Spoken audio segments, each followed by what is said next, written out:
혹시 시어머니가 에어컨 바람 좀 쐈다고 병원비에 위자료까지 5천만 원을 요구한다면 믿으시겠어요? 제 기막힌 이야기는 바로 그날 병원 복도에서 시작됐습니다. 내가 에어컨 그렇게 낮게 틀지 말랬지. 이제 속 시원해. 엄마 입원했잖아. 남편 박준호의 목소리가 천둥처럼 복도에 울려 퍼졌어요.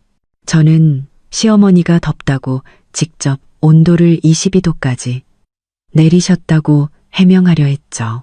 하지만 말이 채 끝나기도 전에 남편의 손이 제 뺨으로 날아왔습니다. 짝 하는 날카로운 소리에 주변 간호사들과 환자들의 시선이 모두 저에게 쏠렸어요. 오른쪽 뺨이 순식간에 불타오르고 귀에서는 윙하는 소리가 맴돌았죠. 눈물이 왈칵 쏟아졌습니다. 박준호, 당신 미쳤어? 저는 뺨을 감싸준 채 뒷걸음질 쳤고 등 뒤로 차가운 벽이 느껴졌습니다. 병실 안 침대에 누워있던 시어머니는 유리창 너머로 이 모든 걸 보고도 말리기는커녕 오히려 앓는 소리를 내기 시작했어요. 아이고, 머리야. 나 어지러워. 저 꼴을 보니 화병이 도졌나 봐. 시아가씨 박준미가 병실에서 뛰쳐나와 제 코앞에 손가락질하며 소리쳤습니다. 이서연, 너 지금 소리 지를 처지야? 네가 우리 엄마 에어컨 전기세 아까워해서 감기 걸린 거 아냐? 지금 VIP 병실 하루 입원비가 50만 원인 건 알아? 너 그 돈 감당할 수 있어? 제가 언제 돈을 아까워했어요. 저는 너무 억울해서 온몸이 부들부들 떨렸습니다. 얼마 전 마트 세일할 때 어머님 쓰시라고 20만 원짜리 안마기도 사드렸잖아요. 그까짓 게 뭐라고. 준미는 코웃음을 쳤어요. 지금 우리 엄마 위자료로 5천만 원 필요하니까 당장 내놔. 안 그러면 우리 오빠랑 이혼이야. 5천만 원이라니 제 귀를 의심했습니다. 그냥 에어컨 때문에 감기 걸리셔서 미열이 좀 있는 것뿐이에요. 의사 선생님도 이틀 정도 링거 맞으면 괜찮아진다고 하셨는데 무슨 5천만 원이 필요해요? 네가 뭘 알아? 준호가 한 걸음 다가와 제 얼굴에 침을 튀기며 말했습니다. 엄마는 지금 몸에 한기가 들어서 수입약으로 몸보신해야 한단 말이야. 의사가 그랬어. 최소 5천만 원은 들여야 완치할 수 있다고. 안 그러면 나중에 평생 고생하는데 네가 책임질 거야? 저는 붉어진 그의 눈을 보며 문득 낯설다는 생각이 들었습니다. 결혼 3년 동안 시어머니를 편애하긴 했어도 저에게 손찌검 한 적은 한 번도 없었거든요. 오늘 이따기 한 대로 저는 정신이 번쩍 들었습니다. 돈 없어요. 주머니 속 월급 카드를 꽉 쥐었습니다. 이번 달에 막 들어온 월급 300만 원이 전부였죠. 치료하시려면 의사 선생님 말씀대로 정상적인 치료를 받으세요. 5천만 원은 못 드려요. 돈이 없어? 준미가 비웃으며 제 가방을 낚아채려 했습니다. 네가 혼수로 해온 그 아파트 5억은 하잖아. 그거 팔아서 일단 5천만 원으로 우리 엄마 치료부터 하자. 그건 제 혼전 재산이에요. 당신들이랑 상관없어요. 저는 가방을 필사적으로 끌어안았고 손톱이 손바닥을 파고들었습니다. 그때 병실 문이 끼익 소리를 내며 열렸습니다. 시어머니가 창백한 얼굴로 문틀을 잡고 서서 힘없는 목소리로 말했죠. 서연아, 네가 힘든 건 알지만 나 이러다 잘못되면 우리 준호 엄마 없는 애가 된단다. 시어머니는 말을 마치자마자 바닥으로 쓰러지려는 신용을 했고 준호가 재빨리 부축했습니다. 그리고는 저를 향해 소리쳤죠. 이것 봐. 엄마가 너 때문에 지금 쓰러지시잖아. 오늘 5천만 원 내놓기만 해. 안 그러면 너랑 나 끝이야. 주변 사람들이 수군거리기 시작했습니다. 저 며느리 너무하네. 시어머니가 아프다는데 돈을 안 내? 그러게. 5천만 원이 큰 돈이긴 하지만 사람 목숨이 달린 문제인데. 그 말들이 비수처럼 제 가슴에 꽂혔습니다. 분명 시어머니가 자초한 일인데 왜 모든 게 제 탓이 되어버린 걸까요? 정말 돈 없어요. 저는 꾹 참았던 눈물이 터져 나올까봐 이를 악물었습니다.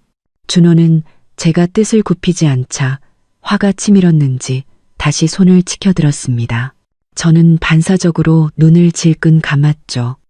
하지만 뺨에와 닿아야 할 충격 대신 아얏 하는 소리가 들렸습니다. 준미가 오빠의 팔을 잡고 있었어요. 오빠, 그만해. 여기서 때리면 우리가 나쁜 사람 되잖아. 집에 가서 얘기해. 준호는 거친 숨을 몰아쉬며 제게 손가락질했습니다. 이서연, 너 두고 봐. 오늘 일 이걸로 안 끝나. 그는 시어머니를 부축해 병실로 들어갔고 준미는 저를 한번 쏘아붙인 뒤 쾅 소리를 내며 문을 닫았습니다. 복도의 사람들은 흩어졌지만 저는 한참 동안 그 자리에 서 있었습니다. 오른쪽 뺨은 불이 난 것처럼 뜨거웠고 손에 쥔 진단서는 구겨져 있었죠. 바이러스성 감기라는 글자가 유난히 눈에 아른거렸습니다. 저는 비상계단으로 가 웅크리고 앉아 참았던 울음을 터뜨렸습니다. 결혼 3년, 저는 진심으로 그들에게 잘했습니다. 월급 통장은 남편에게 맡겼고 시어머니가 명동의 유명한 칼국수가 먹고 싶다고 하시면 땡볕에 2시간을 줄 서서 사다 드렸습니다. 그런데 고작 에어컨 감기 때문에 저를 때리고 5천만 원을 요구하다니요. 제가 5년을 꼬박 모아야 하는 돈을 그들은 너무 쉽게 말했습니다. 한참을 울고 있는데 엄마에게서 전화가 왔습니다. 서연아, 퇴근했니? 엄마가 갈비탕 끓여놨는데 와서 먹고 가렴. 저는 황급히 눈물을 닦고 전화를 받았습니다. 엄마의 따뜻한 목소리를 듣자 다시 눈물이 쏟아졌습니다. 서연아, 무슨 일이야? 왜 그래? 엄마는 제 목소리가 이상한 걸 눈치채고는 다급하게 물었습니다. 저는 코를 훌쩍이며 엄마에게 모든 걸 털어놓았습니다. 엄마, 그 사람들 너무해요. 당장 찾아가서 따져야겠어요. 가만히 있어. 엄마가 단호하게 말했습니다. 너 지금 어디야? 엄마가 그리로 갈게. 병원에서 소란 피우지 마. 알았지? 제가 뭐라고 더 말하려 했지만 엄마는 일방적으로 전화를 끊었습니다. 저는 꺼진 화면을 보며 속상하고 억울했습니다. 맞은 것도 억울한 것도 저인데 왜 엄마마저 저를 말리는 걸까요? 하지만 이내 생각을 고쳤습니다. 엄마는 저보다 항상 현명했으니까요. 분명 이유가 있을 겁니다. 저는 자리에서 일어나 바지에 묻은 먼지를 털고 병원 입구를 향해 걸어갔습니다. 박준호, 김영희, 박준미. 당신들 두고 봐. 이대로는 절대 안 끝나. 병원 정문을 나서자마자 길 건너 은행나무 아래 서 있는 엄마가 보였습니다. 손에는 보온병을 들고 있었고 이마에는 땀이 송골송골 맺혀 있었죠. 평소 꾸미는 걸 좋아하시는 분인데 오늘은 팔토시도 없이 팔이 새빨갛게 익어 있었습니다. 서연아, 엄마는 저를 보자마자 길을 건너왔습니다. 손에 들린 보온병이 흔들리며 안에 든 갈비탕이 꽤 쏟아졌을 겁니다. 엄마하고 부르기도 전에 엄마는 제 앞에 다가와 제 얼굴을 살피더니 손목을 꽉 잡았습니다. 얼굴, 왜 이래? 박준호가 때렸니? 엄마의 손아귀 힘이 어찌나 센지 손톱이 살을 파고드는 것 같았지만 아프지 않았습니다. 오히려 코끝이 찡해지며 다시 눈물이 차올랐죠. 일단 집으로 가자. 엄마는 제 손을 잡고 막무가내로 당신이 사는 낡은 아파트로 향했습니다. 병원에서 2블록 떨어진 곳이었죠. 엄마, 나 아직 그 사람들이랑 끝낼 얘기가 남았단 말이야. 준호가 날 때렸고 5천만 원이나 달라고 했어. 세상에 이런 법이 어디 있어? 제가 버티자 엄마가 뒤돌아 저를 쏘아봤습니다. 평소보다 10배는 더 엄한 눈빛이었죠. 지금 가서 싸우면 뭐가 달라지는데. 병원이 내 집 안방인 줄 알아? 소란 피워봤자 사람들 눈에는 네가 불효막심한 며느리로만 보일 거야. 잘한 게 있어도 다 잘못한 게 된다고. 저는 할 말을 잃고 엄마에게 끌려갈 수밖에 없었습니다. 엄마 집에 도착하자마자 엄마는 저를 소파에 앉히고는 주방으로 가 얼음을 가져와 수건에 싸서 제 뺨에 대주었습니다. 10분만 대고 있어. 안 그러면 내일 찐빵처럼 부을 거야.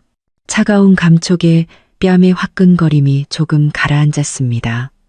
주방에서 바쁘게 움직이는 엄마의 뒷모습을 보니 흰머리가 더 늘고 등도 작년보다 더 굽어 보였습니다.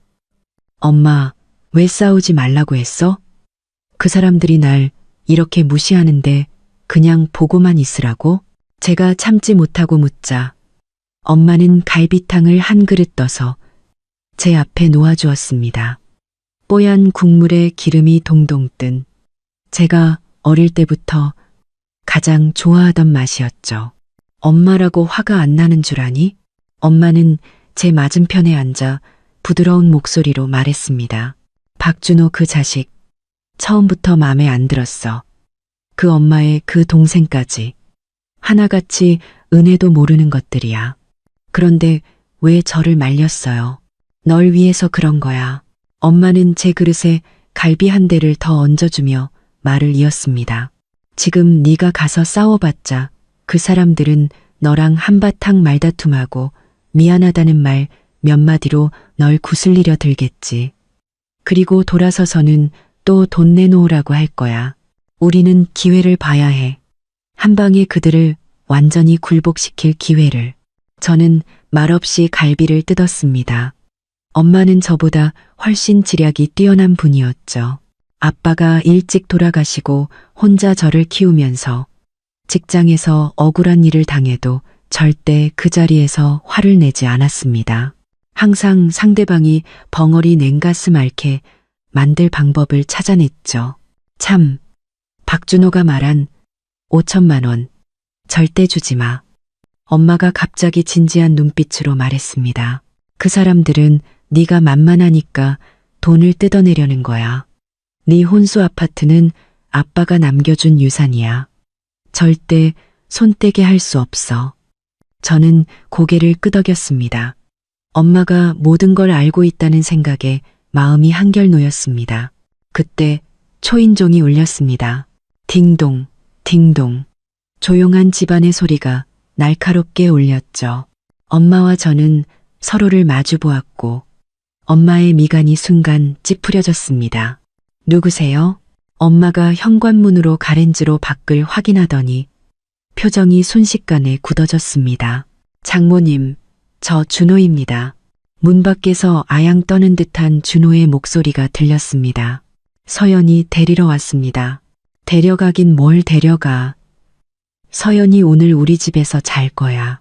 엄마는 문도 열지 않고 소리쳤습니다. 목소리가 얼음장처럼 차가웠죠.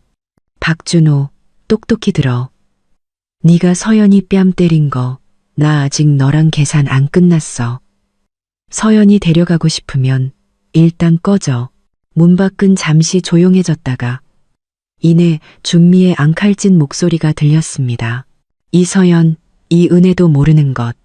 우리 오빠가 데리러 왔는데 어디서 갑질이야? 엄마는 지금 병원에 누워 있는데 넌 친정에서 호강하고 있냐? 우리 딸이랑 상관없는 일이야. 능력 있으면 너희 돈으로 치료해. 어디서 우리 딸 돈을 넘봐. 엄마도 목소리를 높였습니다. 문 밖에서 몇 마디 더 싸우는 소리가 들리더니 준호가 준미를 말리지 못했는지 마지막으로 말했습니다. 서연아, 내일 다시 올게. 잘 생각해봐. 이윽고 발소리가 멀어졌습니다. 엄마는 그제야 안도의 한숨을 쉬며 문에 기댔습니다. 저는 얼른 엄마를 부축했죠. 엄마의 손은 얼음처럼 차가웠습니다. 엄마, 괜찮으세요? 괜찮아. 엄마는 고개를 저으며 창가로가 커튼을 살짝 젖히고 밖을 내다보았습니다. 갔네. 저는 식탁 위에 갈비탕을 보며 입맛을 잃었습니다. 박준호와 박준미가 이대로 물러설 리 없었죠. 내일은 또 무슨 짓을 할지 몰랐습니다. 엄마는 제 마음을 읽었는지 제 손을 토닥이며 말했습니다. 걱정 마. 엄마가 있잖아. 내일 너는 평소처럼 출근해. 그들이 회사까지 찾아가서 소란을 피우면 엄마가 그들 집에 가서 똑같이 해줄 테니까 누가 더 무서운지 한번 보자고. 엄마는 갑자기 무언가 생각난 듯 안방으로 들어가 한참을 뒤지더니 낡은 쇠상자를 들고 나왔습니다. 그리고는 그 안에서 은행 카드 한 장을 꺼내 제게 건넸죠. 이거 엄마 노후 자금으로 모아둔 거야. 3천만 원 들어있어. 일단 가지고 있어. 엄마는 제 손에 카드를 쥐어주며 말했습니다. 혹시 그들이 정말 네 회사에 찾아가면 시어머니 치료비로 준비한 돈이라고 말하면서 일단 그들을 진정시켜. 하지만 기억해. 정말 어쩔 수 없는 상황이 아니면 절대 그들에게 돈을 주면 안 돼.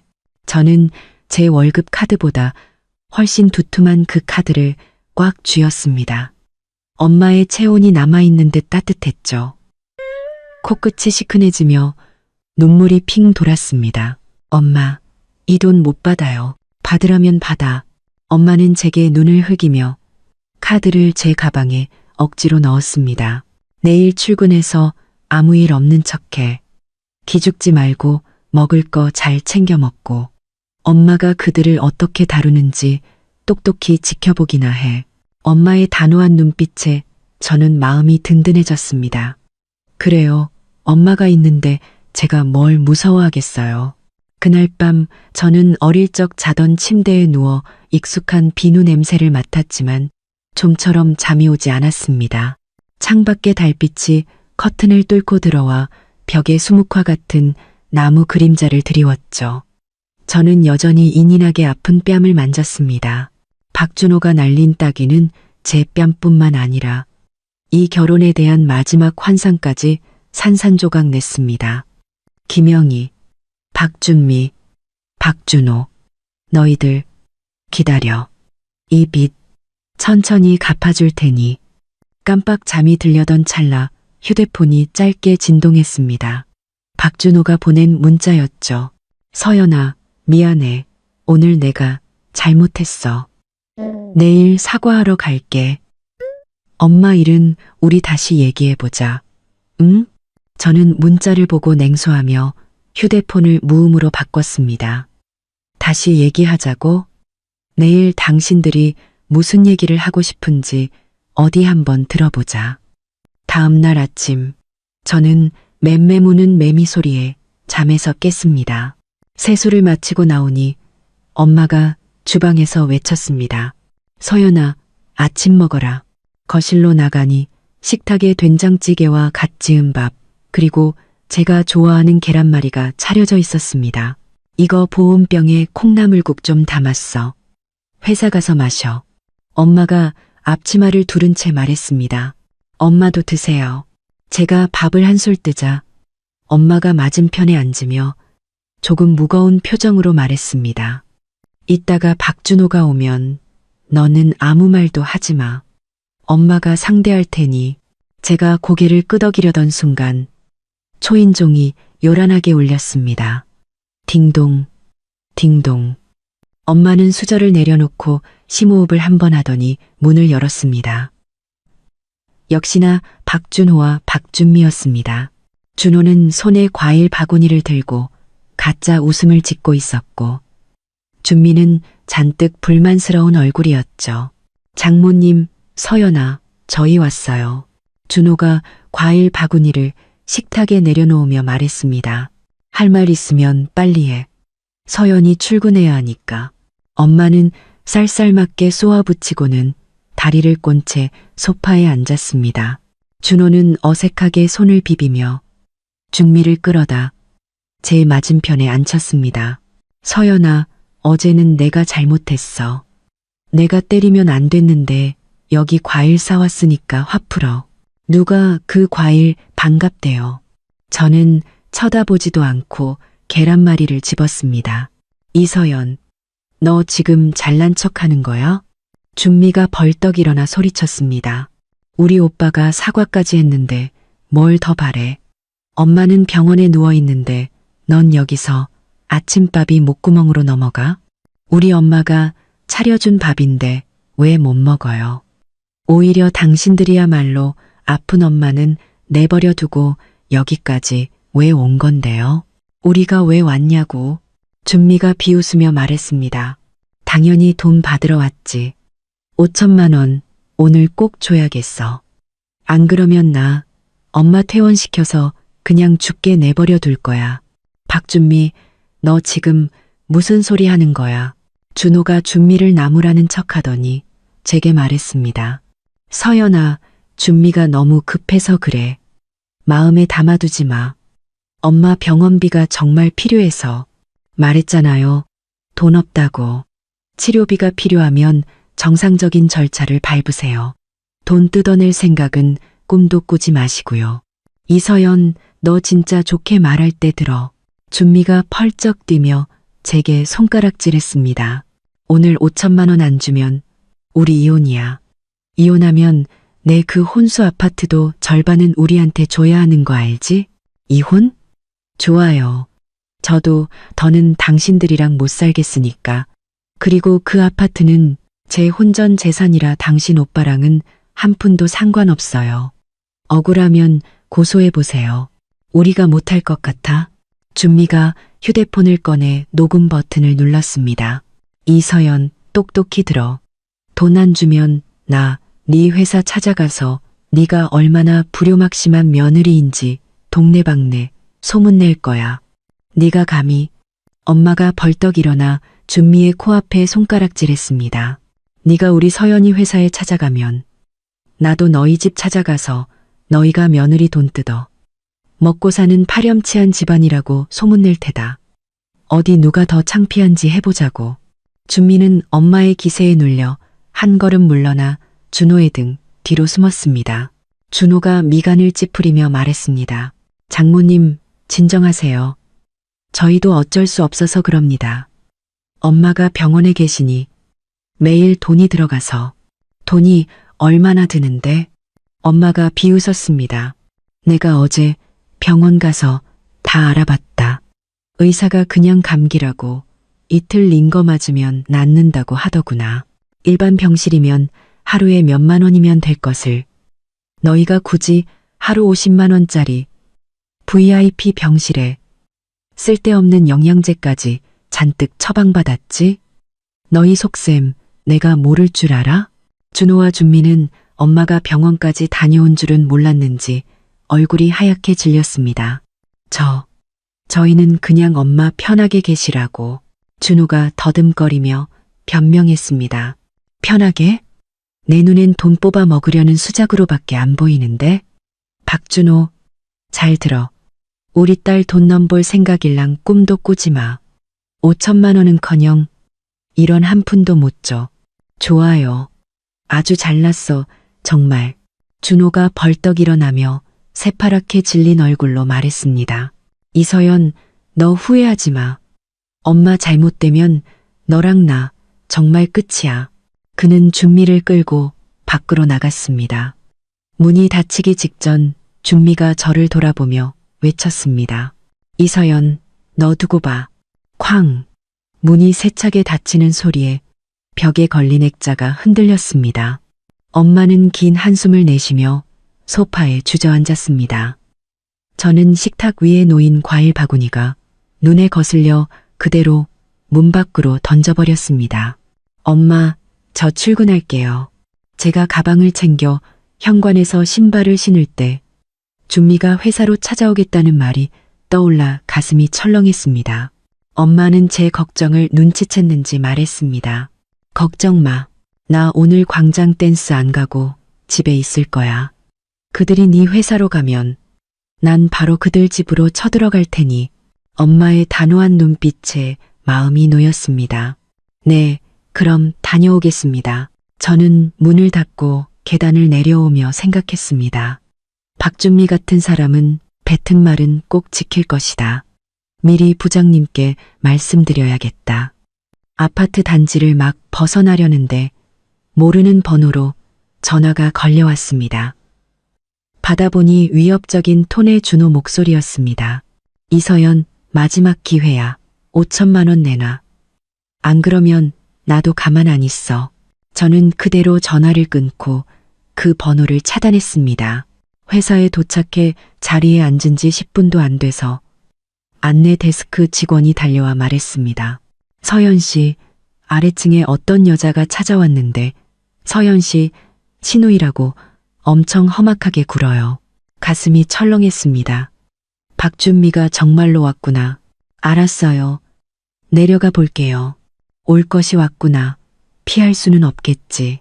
1층 로비로 내려가니 아니나 다를까 박준미가 팔짱을 낀 채 안내 데스크 직원에게 소리치고 있었습니다. 내가 말했죠? 그 여자 완전 은혜도 모르는 인간이라고요. 시어머니가 아파서 입원했는데 돈 한 푼 안 낸다니까요. 박준미 씨, 여기서 무슨 행패예요? 제가 다가가 차갑게 말하자 준미는 제게 달려들어 머리채를 잡으려 했습니다. 이서연, 너 드디어 나왔구나. 당장 5천만 원 내놔. 안 그러면 나 오늘 여기서 한 발짝도 안 움직일 거야. 저는 옆으로 몸을 피했고 준미는 균형을 잃고 비틀거렸습니다. 동료들이 하나둘씩 모여들어 수군거리기 시작했죠. 준미는 사람들을 향해 외쳤습니다. 여러분, 이리 와서 보세요. 이 여자가 바로 이서연입니다. 멀쩡하게 생겨서는 양심도 없는 여자예요. 시어머니가 아파서 입원했는데 위자료 5천만 원도 안 주려고 한다고요. 당신 어머니는 에어컨 때문에 감기 걸리신 거고 의사 선생님은 이틀이면 낫는다고 하셨어요. 그런데 무슨 5천만 원이에요? VIP 병실에 비싼 영양제까지 맞으면서 돈 뜯어내려는 주제에 회사까지 찾아와서 행패를 부리다니 낯짝도 두껍네요. 뭐? 거짓말하지 마. 우리 엄마는 중병이라고. 의사가 그랬어. 돈 많이 들여서 몸보신해야 한다고. 그래요? 저는 휴대폰을 꺼내 어제 찍어둔 진단서 사진을 보여줬습니다. 자, 보세요. 병원 진단서에 분명히 바이러스성 감기라고 쓰여 있어요. 폐렴도 아니고요. 그런데 5천만 원을 달라는 게 이게 사기가 아니면 뭐겠어요? 동료들은 제 휴대폰을 들여다보며 웅성거렸습니다. 정말 너무하네. 감기 가지고 5천만 원을 달래. 딱 보니 돈 뜯어내려는 거네. 준미의 얼굴이 울그락불그락해졌습니다. 너 우리 엄마 해치려고 작정했구나. 진단서까지 찍어두고 당신들이 흑백을 뒤바꿀까봐 찍어둔 거죠. 박준미 씨, 잘 들어요. 내 회사에서 소란 피워서 나를 잘리게 만들 생각이라면 아직 멀었어요. 당장 나가지 않으면 경비 부를 거예요. 불러. 내가 무서울 줄 알아? 준미가 바닥에 주저앉아 떼를 쓰기 시작했습니다. 우리 엄마가 너 때문에 병났는데 날 쫓아내겠다고? 나 오늘 여기서 안 나가. 어디 사람들한테 하소연이나 해보자.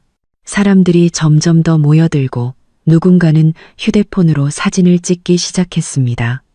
제가 경비를 부르려던 찰나 김 부장님이 다가왔습니다. 이게 다 무슨 소란이야? 근무 시간에 김 부장님이 굳은 표정으로 우리를 번갈아 보았습니다. 부장님, 이 사람은 제 시누이인데 와서 행패를 부리고 있습니다. 제가 급히 설명하자 준미가 바닥에서 일어나 김 부장님에게 울며 매달렸습니다. 부장님, 제발 제 얘기 좀 들어주세요. 저희 엄마가 아프신데 이서연이 5천만 원을 안 주려고 해요. 저희 엄마가 꾀병 부리는 거라고까지 했다고요. 세상에 이런 며느리가 어디 있습니까? 김 부장님이 미간을 찌푸리며 저를 보았습니다. 이 대리 정말인가? 부장님, 저희 시어머니는 그냥 감기세요. VIP 병실도 그들이 원해서 들어간 거고 저한테 5천만 원을 뜯어내려고 하는 겁니다. 어제는 남편한테 뺨까지 맞았습니다. 저는 오른쪽 뺨을 보여주었습니다. 하룻밤이 지났지만 희미하게 붉은 자국이 남아 있었죠. 김 부장님의 표정이 굳어졌습니다. 이봐요. 이 대리는 우리 회사에서 3년간 일했습니다. 어떤 사람인지 우리가 더 잘 알아요. 어머님이 아프신 건 안타깝지만 회사까지 찾아와서 소란을 피우는 건 옳지 않습니다. 그리고 감기 때문에 5천만 원을 요구하는 건 상식적으로 이해가 안 되네요. 뭐라고요? 당신들 지금 짜고 치는 거죠? 준미는 김 부장님이 제 편을 들자 기가 막히다는 듯 소리쳤습니다. 우리 회사는 소란 피우는 사람을 환영하지 않습니다. 경비팀, 이분 좀 밖으로 내보내세요. 계속 이러면 경찰에 신고하고요. 경비원 2명이 다가와 준미의 양팔을 붙잡고 밖으로 끌고 나갔습니다. 준미는 발버둥 치며 소리쳤습니다. 이서연, 너 두고 봐. 내가 가만 안 둘 거야. 준미가 끌려 나가는 것을 보고 동료들이 제게 다가와 위로했습니다. 김 부장님이 제 어깨를 두드리며 말했습니다. 괜찮나? 힘들면 오늘 하루 쉬게. 감사합니다, 부장님. 괜찮습니다. 소란 피워서 죄송합니다. 사무실로 돌아왔지만 일이 손에 잡히지 않았습니다. 박준미는 쫓겨났지만 이대로 포기할 사람이 아니었죠. 점심시간에 엄마에게 전화가 왔습니다. 저는 엄마에게 있었던 일을 모두 말했죠. 그래, 잘했다. 참, 서연아. 오후에 시간 되면 병원에 한번 가보렴. 시어머니 상태가 어떤지 보고 와. 제가 거길 왜 가요? 가서 정말 어떤지 확인하고 엄마가 준 카드도 가져가. 혹시라도 그들이 정말 치료를 중단시켜서 사람들 입에 오르내리게 만들면 곤란하니까. 생각해보니 엄마 말이 맞았습니다. 네, 알았어요. 오후에 잠깐 다녀올게요. 오후 3시 저는 김 부장님께 양해를 구하고 병원으로 향했습니다. 가는 길에 과일 바구니도 하나 샀죠. 준호가 사온 것보다 훨씬 큰 걸로요. VIP 병실 앞에 도착해 문을 두드리려는데 안에서 준미의 목소리가 들려왔습니다. 엄마, 조금만 더 참아. 5천만 원 받으면 우리 제주도 가서 신나게 놀자. 알았다, 알았어. 그나저나 내 오빠는 어떻게 됐대? 이서연 그 얕어 마음 돌렸어? 시어머니의 목소리는 아픈 사람 같지 않게 또렷했습니다. 아직 엄청 튕기더라고. 그래도 내가 오늘 회사 가서 한바탕 뒤집어 놓고 왔으니까 얼마나 버티겠어. 저는 문 앞에 서서 손에 든 과일 바구니를 떨어뜨릴 뻔했습니다. 전부 연극이었던 겁니다. 손에 든 바구니를 꽉 쥐자 대나무살이 손바닥을 찔렀습니다. 시어머니의 기침도 준미의 행패도 모두 짜고 치는 고스톱이었던 거죠. 그때 주머니 속 휴대폰이 진동했습니다. 엄마가 보낸 문자였죠. 당황하지 말고 증거부터 녹음해. 저는 얼른 휴대폰을 꺼내 녹음 모드로 바꾸고 문틈 가까이에 댔습니다. 오빠, 근데 이서연 그 아파트 정말 우리한테 절반이 와? 내 친구는 혼전 재산은 이혼해도 못 받는다던데. 바보야. 내가 다 준비해놨지. 작년에 내가 그 여자한테 공동 대출 상환동의서 사인하게 했잖아. 대출금은 그 여자가 다 갚았지만 서류상으로는 내 이름도 올라가 있으니 나중에 변호사 좀 쓰면 절반은 받아낼 수 있어. 저는 등골이 오싹해졌습니다. 작년에 준호가 시어머니 안심시켜드려야 한다며 그냥 형식적인 거라고 재촉해서 서명했던 그 서류가 떠올랐습니다. 그때는 자세히 보지도 않고 사인을 했는데 그게 이런 함정일 줄이야. 역시 우리 오빠가 최고야. 그럼 그 집 팔면 1억은 넘게 받겠네. 그걸로 나 BMW 사주면 안 돼? 차는 나중에 사고. 시어머니가 끼어들었습니다. 목소리가 환자라고는 믿기지 않을 만큼 쩌렁쩌렁했죠. 일단 5천만 원부터 받아내야 해. 네 오빠 사업에 투자금이 급하단 말이야. 엄마, 걱정 마. 이서연 걔 성격 물러터져서 며칠만 더 괴롭히면 못 버틸 거야. 정 안 되면 매일 회사 앞에 가서 죽치고 앉아 있으면 되지. 뭐, 참, 오빠. 엄마, 이 병 언제까지 앓는 척 해야 해? 매일 누워있는 것도 지겨운데 사흘만 더 누워있어. 의사가 혈압 오르는 약 좀 처방해줬잖아? 내일 간호사한테 체온 잴 때 좀 더 높게 불러. 이서연 그야 더 겁 좀 주게. 저는 분노의 손이 부들부들 떨렸고 손에 들고 있던 과일 바구니가 문틀에 부딪혀 쿵소리를 냈습니다. 아내 소리가 뚝 끊겼습니다. 누구야? 밖에. 준호의 외침에 저는 황급히 휴대폰을 주머니에 넣고 아무렇지 않은 척 웃으며 문을 열었습니다. 어머니, 저 왔어요. 시어머니는 황급히 이불 속으로 몸을 숨기며 산소 호흡기를 코에 댔습니다. 준호와 준미도 순식간에 걱정스러운 표정을 지었죠. 서연이 왔구나. 앉아. 엄마가 방금 잠드셨는데 네가 깨웠네. 준호가 제 손에서 과일 바구니를 받으며 시선을 피했습니다. 그래요? 방금까지 시끄럽던데 제가 잘못 들었나 봐요. 저는 곁눈질로 시어머니를 보았습니다. 눈은 감고 있었지만 속눈썹이 미세하게 떨리고 있었죠.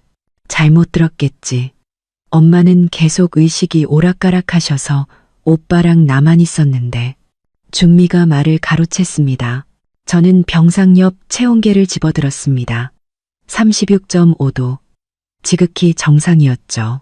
의사 선생님이 오늘 어머니 상태가 어떻다고 하세요? 그냥 그렇대. 염증이 안 가라앉아서 약을 더 썼더니 주사값만 50만 원이 더 나왔어. 준호가 말했습니다. 저는 약 처방전을 집어들었습니다. 거기 적힌 약은 제가 감기 걸렸을 때도 맞았던 평범한 포도당 주사였습니다. 이거 그렇게 비싼 약 아니지 않아요? 저번에 저도 맞았는데. 네가 뭘 알아. 이건 수입 약이라고. 준미의 얼굴이 새빨개졌습니다. 수입약이면 영수증이 있겠죠. 한번 보여주세요. 그리고 지금까지 나온 병원비 명세서도 전부 주시고요. 제가 가서 계산할게요. 그러자 시어머니가 갑자기 아이고 소리를 내며 가슴을 부여잡고 거친 숨을 몰아쉬었습니다. 서연아, 너는 꼭 사람을 취조하듯이 말하더라. 엄마 속상하게. 엄마, 진정하세요. 준호가 시어머니를 붙잡고는 저를 쏘아보며 말했습니다. 이서연, 너 지금 무슨 뜻이야? 우리가 너 속일까봐 그래.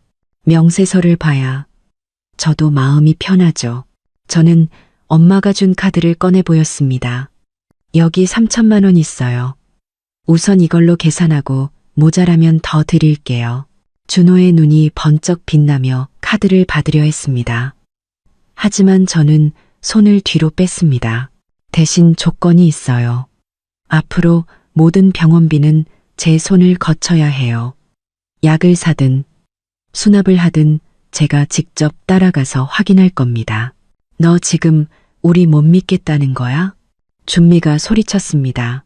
못 믿는 게 아니라 어머님 치료비니까 제가 확실하게 하고 싶어서요. 그때 시어머니가 갑자기 격렬하게 기침을 하기 시작했습니다. 준호는 시어머니의 등을 두드리며 제게 눈치를 줬습니다. 너 일단 돌아가. 엄마 쉬셔야 하니까. 저는 그들의 어설픈 연극을 보며 속으로 비웃었습니다. 네. 그럼 내일 다시 올게요. 어머니 푹 쉬세요. 병실 문을 나서며 일부러 발걸음을 늦추자 안에서 준미가 속삭이는 소리가 들렸습니다. 저 여자 눈치챈 거 아냐? 상관없어. 일단 돈만 우리 손에 들어오면 돼. 내일 어떻게든 저 카드 뺏어오자. 저는 밖으로 나와 주머니 속 휴대폰을 꽉 쥐었습니다. 녹음은 계속되고 있었죠. 그들은 제 돈뿐만 아니라 제 집까지 노리고 있었습니다. 박준호, 정말 대단하다. 병원 1층에 막 도착했을 때 김 부장님에게서 전화가 왔습니다. 이대리, 남편이 회사로 찾아왔어. 급한 일이라고 회의실에서 기다리고 있는데 가슴이 철렁했습니다. 그가 왜 회사에? 네, 부장님. 금방 가겠습니다. 저는 주차장으로 달려가 차에 시동을 걸었습니다. 박준호, 네가 먼저 판을 벌였으니 이제 새로운 장부와 낡은 장부를 한꺼번에 계산할 시간이야. 차를 몰아 회사로 향하는데 백미러로 병원 입구에 서서 이쪽을 바라보는 준호의 모습이 보였습니다. 그는 손에 제가 두고 온 은행카드를 들고 의기양양하게 웃고 있었죠. 저는 엑셀을 밟았습니다. 이 연극의 감독은 이제부터 나야. 회사 주차장에 차를 세우자마자 엄마에게 전화가 왔습니다. 서연아, 박준호가 내 회사로 갔단다. 네, 부장님이 회의실에서 기다린다고 하셨어요. 엄마, 그 사람이 엄마가 준 카드 들고 아까 병원 앞에서 웃고 있더라고요. 웃어? 너무 일찍 웃었네. 엄마가 피식 웃었습니다.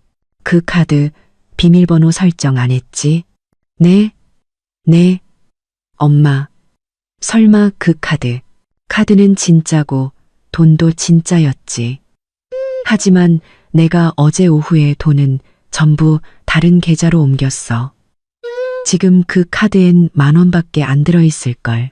돈 뽑으러 갔다가 제대로 허탕 쳐보라고. 저는 운전석에 앉아 있다가 웃음을 터뜨렸습니다. 어쩐지 엄마가 카드를 줄 때 눈빛이 의미심장하더라니 다 계획이 있었던 겁니다. 박준호 만나면 정면으로 부딪히지 마. 그가 원하는 대로 해주는 척하면서 내 아파트 뺏으려는 속셈을 털어놓게 유도해. 녹음하는 거 잊지 말고. 그리고 공동대출 동의서 얘기를 꺼내면 그 서류 변호사한테 물어봤더니 효력 없다고 말해. 그가 어떻게 나오나 보자고. 알았어요, 엄마. 전화를 끊고 차에서 내렸습니다. 마음이 한결 든든해졌죠. 회사 로비로 들어가니 안내 데스크 직원이 제게 눈짓하며 회의실을 가리켰습니다. 박준호는 소파에 앉아 휴대폰을 보고 있다가 제가 들어오자 가식적인 미소를 지으며 일어섰습니다. 서연아, 이제 왔구나. 무슨 일이에요? 저는 그의 맞은편에 앉아 가방에서 녹음기를 꺼내 서류를 정리하는 척하며 조용히 녹음 버튼을 눌렀습니다. 별일은 아니고 엄마 병원비 말이야. 그 3,000만 원 일단 내 통장으로 보내주면 안 될까? 내가 병원 왔다 갔다 하니까 그게 더 편할 것 같아서. 급할 거 없잖아요. 어머니 상태 좀 보고요. 참, 아까 병원에서 회사 투자 때문에 돈 필요하다고 하지 않았어요? 얼마나 필요한데요? 준호는 제가 먼저 그 얘기를 꺼내자 눈을 빛냈습니다. 아, 그거 얼마 안 돼. 한 5천만 원 정도. 네가 그 돈만 먼저 해주면 이번 프로젝트 성공해서 우리 평생 돈 걱정 없이 살 수 있어. 너도 호강시켜줄게. 5천만 원이 적은 돈은 아니죠. 저한테 그렇게 현금은 없는데 정방법이 없진 않지만 방법이 뭔데? 그가 제 쪽으로 몸을 기울이며 물었습니다. 제 아파트를 파는 수밖에요. 근데 그건 제 혼전 재산이라 팔아도 당신과는 상관없잖아요. 무슨 소리야. 작년에 우리 공동 대출 상환 동의서 썼잖아. 그 집, 내 지분도 절반이나 있다고. 팔면 나도 절반은 받아야지. 그 동의서 정말 효력이 있다고 생각하세요? 제가 어제 변호사한테 물어봤는데 공증도 안 받은 서류라 법적 효력이 없대요. 준호의 얼굴이 하얗게 질렸습니다. 말도 안 돼. 네가 직접 사인했는데 어떻게 효력이 없어? 저도 모르죠. 변호사가 그러는데 당신이 실제로 대출금을 상환했다는 은행거래 기록이 있어야 효력이 생긴대요. 아시다시피 대출금은 처음부터 제가 다 냈잖아요. 당신은 한 푼도 낸 적 없고요. 준호는 얼굴이 시뻘개져서 아무 말도 못하다가 갑자기 테이블을 내리쳤습니다. 이서연, 너 처음부터 나랑 이혼하고 집 독차지할 생각이었지. 말 함부로 하지 마세요. 먼저 저를 때리고 5천만 원을 요구한 건 당신이에요. 이혼하게 된다면 그건 다 당신 탓이라고요. 내가 때린 건 잘못했어. 서연아, 제발 한 번만 용서해줘. 5천만 원 이제 안 받을게. 엄마 병원비는 내가 알아서 할 테니 우리 그냥 예전처럼 잘 지내자. 잘 지내자고요? 내 집을 노리고 당신 엄마랑 동생은 내 돈을 뜯어내려고 온 가족이 사기극을 벌였는데 이제 와서 잘 지내자니 그게 가능할 것 같아요? 그건 내가 너무 급해서. 프로젝트만 성공하면 너한테 큰 집도 사주고 명품 가방도 사주고 네가 원하는 건 뭐든지 다 해줄게. 필요 없어요. 제가 원하는 건 당신이 줄 수 있는 게 아니니까. 이서연, 그가 제 앞을 가로막았습니다. 너 정말 이렇게까지 해야겠어? 이렇게 만든 건 당신이에요. 박준호 씨, 우리 이혼해요. 이혼. 그가 비웃었습니다. 이혼하면 네가 뭘 얻는데. 집이 내 거라 한들 여자 혼자 집 하나 가지고 뭘 어쩌겠다고. 당신 같은 사기꾼이랑 사는 것보단 낫겠죠. 저는 그를 비켜 문으로 향했습니다. 이혼 서류는 변호사 통해서 보낼 테니 도장 찍을 준비나 하세요. 너 후회하게 될 거야. 준호가 제 등 뒤에서 위협적으로 소리쳤습니다. 네가 감히 이혼하자고 해? 나 너희 집, 네 회사 매일 찾아가서 행패 부릴 거야. 네 부모님 얼굴도 못 들고 다니게 만들어주지. 저는 걸음을 멈추고 그를 돌아보았습니다. 어디 한번 해보세요. 당신이 먼저 나를 못살게 구는지, 내가 먼저 당신을 경찰서에 쳐넣는지. 저는 문을 열고 나와 그의 분노에 찬 고함을 문 뒤로 가둬버렸습니다. 녹음기에는 그가 제 집을 빼앗으려 하고 돈을 강요했던 모든 말이 똑똑히 녹음되어 있었죠. 사무실로 돌아와 녹음 파일을 컴퓨터에 백업하고 엄마에게도 보냈습니다. 얼마 지나지 않아 엄마에게서 문자가 왔습니다. 잘했다. 저녁 먹으러 와. 엄마가 돼지갈비찜 해줄게. 저는 문자를 보며 입꼬리가 올라갔습니다. 꽉 막혔던 속이 뻥 뚫리는 기분이었죠. 퇴근 무렵 병원에서 전화가 왔습니다. 간호사가 왕수란 씨의 입원비가 다 떨어졌으니 와서 수납하라고 했습니다. 박준호가 카드에 돈이 없는 걸 확인하고 또 저를 부른 게 틀림없었죠. 내 돈을 쓰게 될 줄 알고? 꿈 깨시지. 사무실을 나서는데 복도 끝에 박준호가 벽에 기댄 채 저를 노려보고 있었습니다. 저는 무시하고 지나쳤죠. 그가 제 뒤에서 말했습니다. 이서연, 네가 정말 날 이길 수 있을 것 같아? 이길 수 있는지 없는지 해보면 알겠죠. 저는 엘리베이터에 올라탔습니다. 문이 닫히는 순간 엘리베이터 문에 비친 박준호의 분노로 일그러진 얼굴이 보였습니다. 이 연극은 이제 막 시작됐을 뿐이야. 과연 누가 마지막에 웃게 될까? 엘리베이터 문이 닫히는 순간 박준호가 옆에 있던 쓰레기통을 걷어차는 것이 보였습니다. 쾅 하는 소리에 안내 데스크 직원이 질겁했죠. 엄마 집에 도착하니 부엌에서 풍겨오는 돼지갈비찜 냄새가 온 집안에 가득했습니다. 엄마, 저 왔어요. 왔어? 손부터 씻어. 거의 다 됐으니까. 제가 부엌으로 가자 엄마가 물었습니다. 박준호랑은 얘기 끝냈어? 네. 이혼하자고 했어요. 그랬더니 우리 집이랑 회사에 와서 행패 부리겠다고 협박하더라고요. 그러라고 해. 엄마가 식탁에 수저를 놓으며 말했습니다. 그 자식이 오면 난 그놈을 세워서 들여보내줬다가 눕혀서 내보낼 테니. 저는 엄마의 말에 웃음이 터졌고 마음속 긴장이 눈 녹듯 사라졌습니다. 식사를 마친 후 엄마는 제 녹음 파일을 다시 한번 들어보자고 했습니다. 그리고는 작은 수첩에 무언가를 받아 적기 시작했죠. 이 공동대출 동의서 찾아봐야겠다. 내일 나랑 같이 등기소 가서 혹시 배안되어 있는지 확인해보자. 그리고 병원비 내일 내가 가서 수납할 때 모든 명세서를 다 뽑아달라고 해서 항목 하나하나 다 확인해봐. 네, 엄마. 근데 박준호가 정말 회사에 찾아올까요? 오면 더 좋지. 그가 소란을 피울수록 사람들은 그의 진짜 모습을 알게 될 테니까 우리가 굳이 말하지 않아도 모두가 그를 양아치로 볼 거야. 다음 날 아침, 저는 회사에 도착하자마자 김 부장님께 불려갔습니다. 이 대리, 어제 남편이 회의실에서 큰 소란을 피워서 이미지가 아주 안 좋아졌어. 고객 몇몇이 무슨 일이냐고 묻더군. 부장님, 죄송합니다. 제가 다 해결하겠습니다.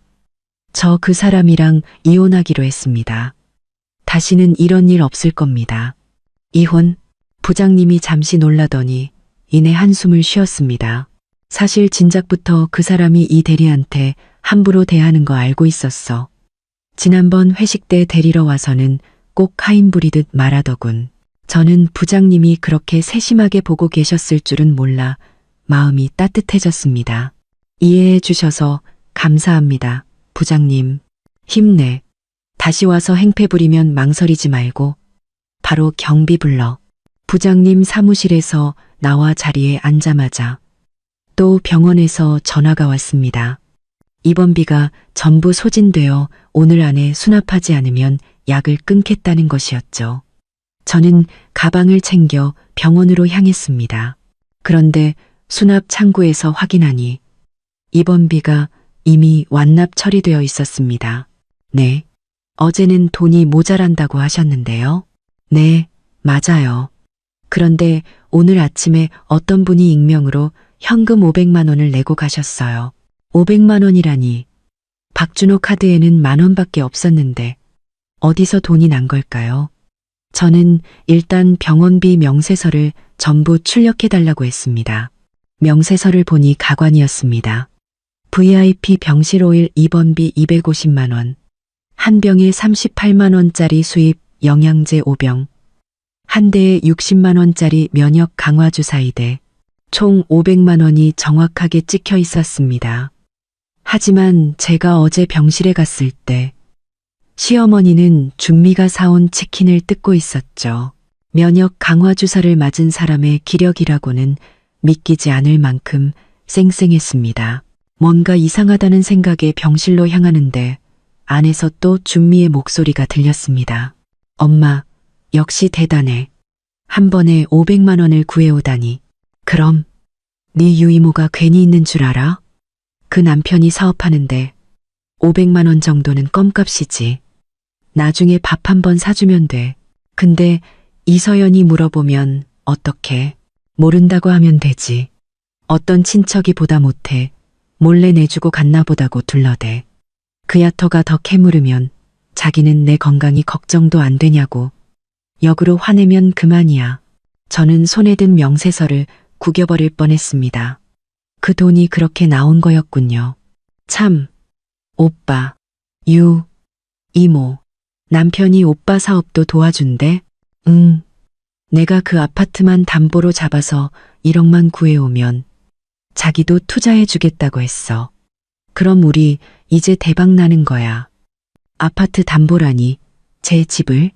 제가 문을 열고 들어가려던 순간 엄마에게서 전화가 왔습니다. 서연아, 빨리 집으로 와. 박준호가 와서 내 등기권리증 내놓으라고 난리야. 네? 그걸 왜요? 네가 안 주면 네 회사 옥상에서 뛰어내리겠다고 협박하고 있어. 아무래도 장난 같지가 않아. 가슴이 철렁했습니다. 박준호가 드디어 막 나가기 시작한 겁니다. 엄마, 걱정 마세요. 저 금방 갈게요. 전화를 끊고 병원 밖으로 뛰쳐나가는데 마침 병원에서 나오는 박준호와 마주쳤습니다. 그의 손에는 서류 봉투가 들려 있었죠. 이서연, 마침 잘 왔다. 엄마한테서 뭘 좀 받아왔는데 이게 뭘까? 그가 제 앞에서 서류 봉투를 흔들었습니다. 봉투 안에는 제 아파트 등기권리증 사본이 들어 있었습니다. 이걸로 이제 담보 대출 받을 수 있겠네. 내가 성공하면 너한테 1천만 원 정도는 떼어줄게. 위자료라고 생각해. 미쳤어? 내놔. 제가 서류 봉투를 낚아채려 했지만 그는 저를 밀치고 도망가 버렸습니다. 이서연, 내가 어떻게 성공하는지 똑똑히 지켜봐. 저는 황급히 엄마에게 다시 전화를 걸었습니다. 엄마, 박준호가 등기권리증 사본을 가져갔어요. 어떡해요? 걱정 마, 서연아. 원본은 엄마한테 있어. 사본만으로는 아무것도 못해. 너는 일단 회사로 돌아가서 그놈이 행패 부리지 못하게 막아. 엄마가 아는 사람 통해서 손 좀 써놓을 테니. 그제야 저는 등기권리증 원본을 엄마가 보관하고 있다는 사실이 떠올랐습니다. 안도의 한숨을 쉬고 회사로 돌아가는데 회사 건물 앞에서 박준미가 확성기를 들고 소리치고 있었습니다. 이서연은 각성하라. 남편 등쳐먹고 바람난 여자. 박준미, 너 지금 무슨 헛소리야. 제가 달려가자 준미가 사람들을 향해 외쳤습니다. 여러분, 이 여자가 제 오빠를 죽이려고 합니다. 이혼해서 집을 독차지하려고 제 오빠를 옥상에서 뛰어내리게 만들려고 한다고요. 주변 사람들이 수근거리기 시작했습니다. 좋아. 너희가 이렇게 나온다면 나도 더는 안 참아. 저는 휴대폰 녹음 기능을 켜고 준미에게 말했습니다. 내가 당신 오빠를 죽이려 한다는 증거 있어요? 그리고 이 집은 원래 내 혼전 재산이에요. 당신 오빠랑 무슨 상관이죠? 당신 어머니는 감기 가지고 입원해서 5천만 원을 뜯어내려 하고, 당신 오빠는 내 집을 담보로 대출 받으려 하고, 대체 당신들 속셈이 뭐예요? 주변 사람들이 웅성거리기 시작했습니다. 세상에, 정말 너무하네. 저런 시댁이 다 있어? 준미의 얼굴이 새빨개졌고 경비원들이 다가와 그녀를 제지했습니다.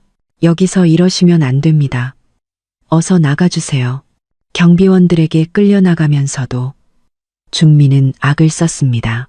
이서연, 너 때문에 우리 오빠 잘못되면 나 너 가만 안 둬. 그 모습을 보며 저는 속으로 냉소했습니다. 이 연극 점점 더 재밌어지는구나.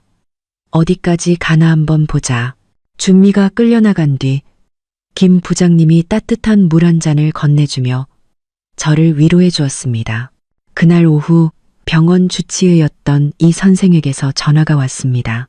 그는 시어머니의 병이 전혀 심각하지 않았으며 모든 비싼 약과 VIP 병실은 준호와 준미의 강요에 의한 것이었고 처방된 영양제 대부분은 시어머니가 쓰지도 않고 준미가 집으로 가져갔다는 사실을 털어놓았습니다. 알고 보니 그는 엄마의 오랜 지인인 조 아저씨의 제자였고 조 아저씨의 부탁으로 제게 진실을 알려준 것이었습니다. 조 아저씨는 병원 부원장인 친구를 통해 시어머니의 모든 진료 기록과 비용 명세서 그리고 이 선생의 증언까지 확보해 제게 건네주었습니다. 이제 모든 증거는 제 손에 있었습니다. 며칠 뒤 박준호가 사라졌다는 소식과 함께 박준미가 한 살배기 아기를 안고 다시 회사를 찾아왔습니다. 준호의 아들이라며 준호를 찾아내지 않으면 아이를 여기에 버리고 가겠다고 협박했죠. 하지만 저는 그 아이가 준호의 아이가 아니란 걸 알고 있었습니다. 제가 이혼 소송을 준비하는 동안 준미는 미혼모이며 아이 아빠는 따로 있다는 사실을 알게 되었기 때문입니다. 저는 그녀에게 5만 원을 쥐어주며 아이를 이용해서 협박하는 것은 아동 유기죄에 해당한다고 차갑게 말했습니다. 결국 그녀는 울면서 돌아갔습니다. 그리고 바로 오늘 저는 경찰서로부터 연락을 받았습니다.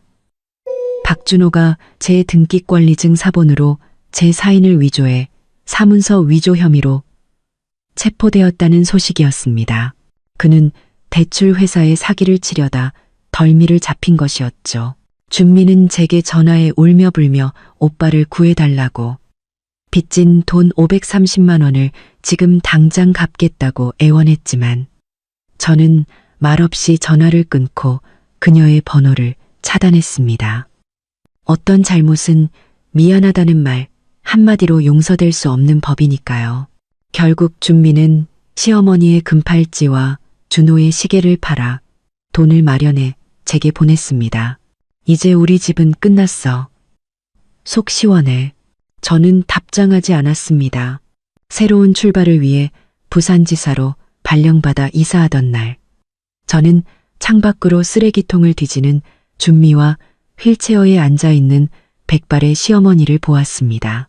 박준호는 6개월의 실형을 선고받았고 시어머니의 수술비는 아직 막막하며 준미의 남자친구는 그녀가 사기친 사실을 알고 아이를 버리고 도망갔다고 했습니다. 그들은 스스로 뿌린 씨앗의 결과를 거두고 있었습니다. 부산에서의 생활은 평온했습니다. 저는 엄마와 조 아저씨의 주선으로 조 아저씨 친구의 아들인 강시현이라는 남자를 만나게 되었습니다. 그는 제 과거를 모두 알고도 아무것도 묻지 않고 그저 제 이야기를 묵묵히 들어주었습니다. 우리는 결혼했고 마당이 있는 작은 집을 사서 엄마를 모시고 살았습니다. 어느 날 저는 낡은 상자 속에서 시어머니와 준호가 썼던 차용증을 발견했습니다. 남편 시연이 물었습니다. 아직도 가지고 있었네? 원한이 남아서가 아니라 내가 어떻게 여기까지 왔는지 잊지 않으려고. 그가 뒤에서 저를 따뜻하게 안아주었습니다. 이제는 내가 있잖아. 저는 웃었습니다. 그 상자 안에는 엄마가 주었던 10,000원짜리 카드도 함께 들어 있었습니다. 그것은 제게 어떤 보석보다 값진 것이었습니다. 진정한 나의 힘은 통장 잔고가 아니라 내 뒤에 든든한 내 편이 있다는 믿음. 그리고 잘못된 것을 끊어낼 수 있는 결단력이라는 것을 깨닫게 해주었으니까요. 나를 무너뜨리지 못한 것들은 결국 나를 더 강하게 만들었습니다. 잘못된 가지를 쳐낼 용기만 있다면 인생이라는 정원은 언젠가 만발한 꽃을 피우게 될 테니까요.